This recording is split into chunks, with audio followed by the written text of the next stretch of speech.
नमस्कार दोस्तों और हैप्पी होस्ट में आपका फिर से स्वागत करती हूँ। आपको और आपके परिवार को हैप्पी होस्ट की तरफ से दिवाली की ढेर सारी शुभकामनाएं। आशा करती हूँ आप सब ये त्योहार बहुत खुशी और प्यार से मना रहे हैं। आज दिवाली का दिन है। सुबह से ही हमारे घर में भी जोरों से तैयारियां शुरू हो गई हैं। दिया, लाइट्स और फूलों से घर को सजाने का काम मैंने शुरू कर दिया है। ये आर्टिफिशियल गेंदे की माला मैंने ऑनलाइन खरीदा था। इन्हें कर्टन के रिंग्स पे बस हैंग कर दिया। काफ़ी कन्वीनियंट था। और उनके बीच में मैंने स्ट्रिंग लाइट्स भी लगा दिया है। ये प्लेन वाइट वाले लाइट्स हैं। मल्टी कलर्ड लाइट्स भी हैं, उन्हें कहीं और डालूंगी। त्योहार हो और घर पे स्पेशल खाना ना बने, ऐसा होता है क्या? स्टार्टर्स के लिए मैं वेज कटलेट्स बनाऊंगी। बीटरूट और गाजर, साथ में बॉइल्ड आलू तो चाहिए ही बाइंडिंग के लिए। ये कटलेट बनाना थोड़ा टाइम लगता है, पर रोज रोज तो नहीं बनाती हूँ। ओकेशंस पे ही इतनी मेहनत करती हूँ। और जब ये खूबसूरत उर्ली पे मैंने दिया जलाया, एक बहुत ही फेस्टिव सा लुक आ गया। दिवाली की फीलिंग तो अब आने लगी। मैंने ऑयल लैंप्स के बदले टी लाइट्स यूज किया है। ये नीट भी लगते हैं और कन्वीनियंट भी है। इस साल दिया भी मैंने स्मोकलेस खरीदा है क्योंकि ये इको फ्रेंडली है। ये असल में एलईडी बल्ब्स है और दिया पे पानी डालने से बल्ब जल उठते हैं। पानी फेंक दो तो बल्ब्स बुझ जाते हैं। है ना नई और मजेदार? सजावट के साथ साथ मेरा किचन का काम भी चल रहा है। दही वड़े के लिए मैंने उड़द दाल ग्राइंड कर लिया है। दही वड़े में टेस्ट तो दही के मिक्स से ही आता है, इसलिए मैं अपने हिसाब से इसे थोड़ी खट्टी, मीठी, तीखी और थोड़ी चटपटी बनाती हूँ। और ये चटपटी टेस्ट मेरे घर में सभी को बहुत पसंद आता है। मैंने जब फ्रेंड्स को भी खिलाया है, उन्होंने भी बहुत तारीफ की है। वड़े बन गए हैं। दही मिक्स में डाल के इसे मैं फ्रिज में रख दूंगी।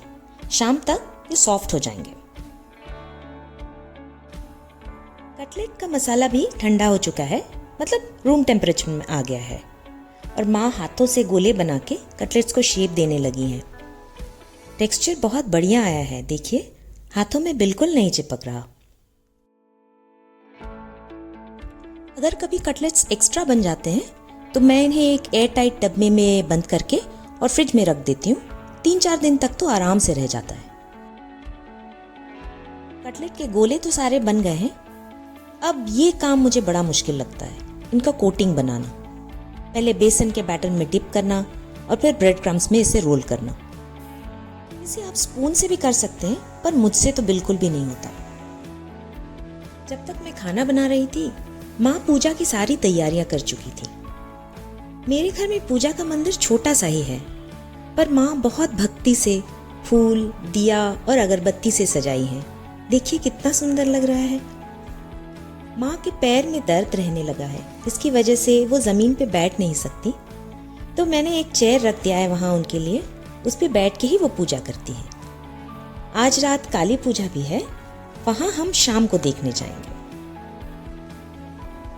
एक काली पूजा हमारे घर के पास ही हो रहा है, एक जरा दूर है। अब ये ट्रैफिक पे डिपेंड करता है कि हम दूर वाले पूजा में जा पाएंगे या नहीं। मैं ना दिवाली के जोश में सुबह से खाना ही बनाया जा रही हूँ। मटर बॉईल करके रखा था, उसे मसालों के साथ अभी भून लिया। चाट का बेस बना रही हूँ। रात को बाकी चाट के इंग्रेडिएंट्स इस बेस के ऊपर असेंबल कर दूंगी। त्योहारों में हम अक्सर मीठा और तला हुआ खाना बहुत खाते हैं, इसलिए मैं ऐसी कुछ हल्की और हेल्दी स्नैक्स भी बनाती हूँ बैलेंस करने के लिए। मैं एक रंगोली भी बनाऊंगी यहाँ लिविंग रूम में। सोच रही हूँ कहाँ सही रहेगा। कार्पेट को जरा सा शायद मुझे पुश करना पड़ेगा रूम के बीच में रंगोली बनाने के लिए। अभी दोपहर की 3 बजे हैं और मैंने फूलों की रंगोली बनाना बस स्टार्ट किया है। इसको यहाँ फ्लावर कार्पेट या पूकलम भी कहते हैं। मैंने बेंगलोर आके ही पहली बार देखा था और मुझे बहुत पसंद आया था। तब से दिवाली में मैं कोशिश करती हूँ कि फूलों की रंगोली बनाने का। पर पिछले 7 सालों से मैं इंडिया से दूर स्वीडन में दिवाली मना रही थी। वहाँ इस समय ऑटम का वक्त होता है। ऑटम यानी पतझड़ का मौसम।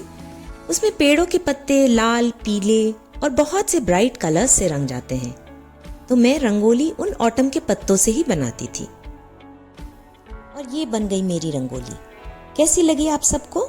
कमेंट्स में लिखकर ज़रूर बताइए। और ये है मेरी तैयार होके सेल्फी लेने की कोशिश। शाम हो गई है और हमने घर पे सारे दिए और लाइट्स जला दिए हैं। रोशनी और रंगों से जैसे खिल उठा है हमारा घर। इतने दिनों से जो तैयारियां हम कर रहे थे, आज वो सब रंग लाया है। आप सबको दिवाली पे हमारे घर में स्वागत करती हूँ और इस वीडियो के माध्यम से हमें भी आप सबके साथ दिवाली मनाने का आनंद मिल रहा है। कमेंट्स के द्वारा आप भी हमारे साथ जुड़े रहिए। थोड़ी देर में हम काली पूजा पंडाल के लिए निकलेंगे। बेंगलुरु में कई सारे बंगाली एसोसिएशंस हैं जो काली पूजा ऑर्गेनाइज करते हैं। हम इस पंडाल में आए हैं जो हमारे घर के पास है। ये एक पार्टी हॉल है और बहुत से लोगों के लिए इसमें सीटिंग अरेंजमेंट भी है। पूजा देर रात को होगी और शायद इसलिए अभी ज्यादा लोग नहीं आए हैं। माँ का दर्शन करना हो तो भीड़ में बहुत मुश्किल होती है, पर आज बिल्कुल खाली था तो हमने शांति से, भक्ति से माँ का दर्शन किया। दिवाली और काली पूजा तो मैं स्वीडन में अपने दोस्तों के साथ भी मनाती थी, पर इस साल अपने देश में अपने परिवार के साथ दिवाली मनाना एक अलग ही एहसास है। यहाँ से निकल के हम एक और पूजा देखने जाने वाले थे, पर काफी देर हो गई थी, तो इसलिए हमने प्लान चेंज कर लिया और वापस घर के तरफ ही मुड़ गए। रास्ते में हमें चारों तरफ चमचमाती रोशनी और कितनी खूबसूरत सजावट देखने को मिले, जैसे शहर में सितारों का मेला लग गया हो। हम घर आ गए और आते ही माँ और मैं डिनर की तैयारियों में लग गए।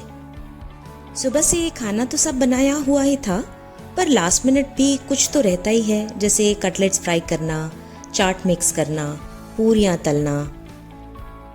और फाइनली ये रहा हमारा दिवाली डिनर, कुछ हेल्दी और जरा सा अनहेल्दी। डिनर के बाद बिल्डिंग के इन बच्चों को पटाखे जलाते देखकर मुझे बचपन की दिवाली याद आ गई। आशा है आप सब ने भी दिवाली खुशी से, रोशनी और रंगों से अपनों के साथ मनाया। अगर आपको मेरे साथ दिवाली मनाना अच्छा लगा तो मेरे चैनल को सब्सक्राइब ज़रूर कीजिएगा। मिलते हैं अगले सैटरडे, तब तक के लिए धन्यवाद।